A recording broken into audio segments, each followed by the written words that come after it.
नमस्कार ओडिशावासी शुभ संध्या। आज संध्यार टॉप बड़ गुरुत्वपूर्ण खबर उपर आसतु नजर पकाइबा। भिडियोटी को शेष पर्यंत देखंतु जानि परिबे कोन सब अपडेट रहिछि। वीडियो को गोटे गोटे लाइक एवं कमेंट रे शुभ संध्या लिखि दियंतु। मोहन सरकार को इनपुट सब्सिडी इफेक्ट राज्य रे धान चाष प्रति बढ़ुछि आग्रह। उभय खरीफ और रबी रे चाषी एबे धान चाष करने को मन बलाउछंती कारण अधिक फायदा सह चाषी अंटा टाणा हेउछि। मात्र बढ़ुतिबा धान चाषर साइड इफेक्ट एबे राज्य सरकार पई चिंता बढ़ाउछि। जेउ चाषी आगरु कपा मांडिया पनीपरिबा तैलबीज और डाली भली चाष करुथिले सेमाने एबे धान चाष मुहां होइछंती। फଳରେ अन्य चाष गुड़िक प्रभावित हेउछि। खोद राजस्व मंत्री एकथा स्वीकार करने सह चाषरे समन्वय रखिबा सरकार ब्लूप्रिंट प्रस्तुत करुथिबा कहिसंती। अन्यपटे विरोधी एहाकु नै सरकार को घेरिछंती। बीजेडी कहिछि सरकार निज गोड़ को निजे कुराड़ी मारिछंती। 800 टंका सहायता राशि देबा परे अन्य चाषीଙ୍କୁ प्रोत्साहन देबाको सरकारଙ୍କ पाखरे आउ बजेट नाही। तेणे कांग्रेस र कहिबा कथा अन्य चाषीଙ୍କୁ प्रोत्साहन न देबा फଳରେ आज एभଳି स्थिति सृष्टि होईछि। परवर्ती खबर स्कूल और गणशिक्षा मंत्री नित्यानंद गंडक बड़ घोषणा। सरकारी बस रे मागणा स्कूल जाइपरिबे छात्र छात्री माने। स्कूल और गणशिक्षा मंत्री नित्यानंद गंडक बड़ घोषणा। सरकारी बस रे मागणा स्कूल जाइपरिबे छात्र छात्री माने। परिचय पत्र देखाई मागणा रे स्कूल जिबे छात्र छात्री माने। प्रथम रु 10म श्रेणी पर्यंत सबु पिला को मागणा पाठ्य पुस्तक दिया जिवो। जातीय शिक्षा नीति अनुसार प्राथमिक शिक्षा रे व्यापक परिवर्तन हेबो। एनसीईआरटी ढांचार एसएससीईआरटी को विकसित करने को पदक्षेप नियाजिबो। गुणात्मक शिक्षा प्रदान उपर अधिक फोकस दियाजिबो बोली कहिसंती मंत्री। परवर्ती खबर मुख्यमंत्री का बड़ा घोषणा। नियुक्ति हेबो 45,000 शिक्षक पदवी। मुख्यमंत्री मोहन चरण माझी गुरुवार एक बड़ा घोषणा करिसंती। आसंता 3 वर्ष मध्य राज्य में 45,000 शिक्षक नियुक्ति हेबे बोली मुख्यमंत्री कहिसंती। तन्मध्यरु 40,000 नूतन शिक्षक पदवी सृष्टि हेबो बोली मुख्यमंत्री प्रकाश करिसंती।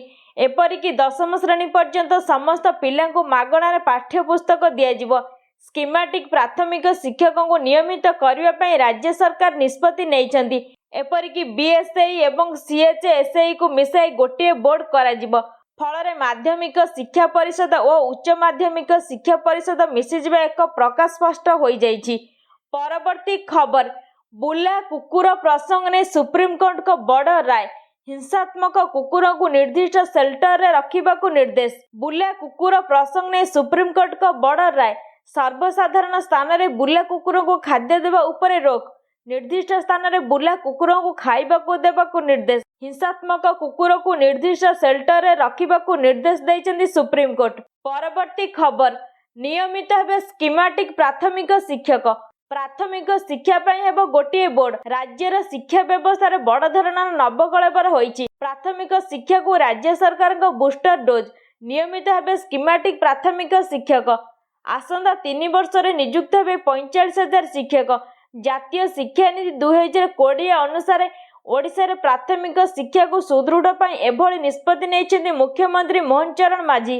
राज्य रे वर्तमान 45,292 प्राथमिक विद्यालय रे 1,60,319 शिक्षक पदवी रही। नूतन शिक्षा नीति अनुसार आउ 39,366 पदवी सृष्टि करा जिवो। आसंता डिसेम्बर सुधा 5,067 शिक्षक पदवी मध्य खाली हेबो। यही समस्त पदवी को मिसाई आसंता 3 वर्ष मध्य 44,433 पदवी पूरण करा जिवो। वर्ष को प्राय 15,000 पदवी पूरण करा जिवो। परवर्ती खबर जोर धरिला एनएससी दाबी। बेरीगुमा बेगुनिया और जयपाटना बंद पालन। जरूरीकालीन सेवा को छाड़ी सबु ठप।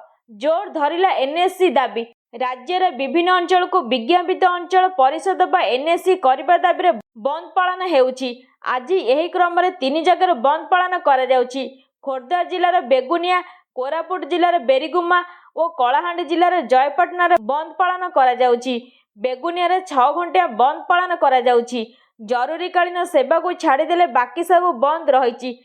तालिका रे थाई मध्य बेगुनिया ना ड्राफ्ट नोटिफिकेशन नथिबाकू नै आंदोलन करिसेंती लोके। सेहीपरि कोरापुट जिला बेरीगुमा को एनएससी करबा दाबी रे 12 घंटा बंद डाकरा दिया जाइछि।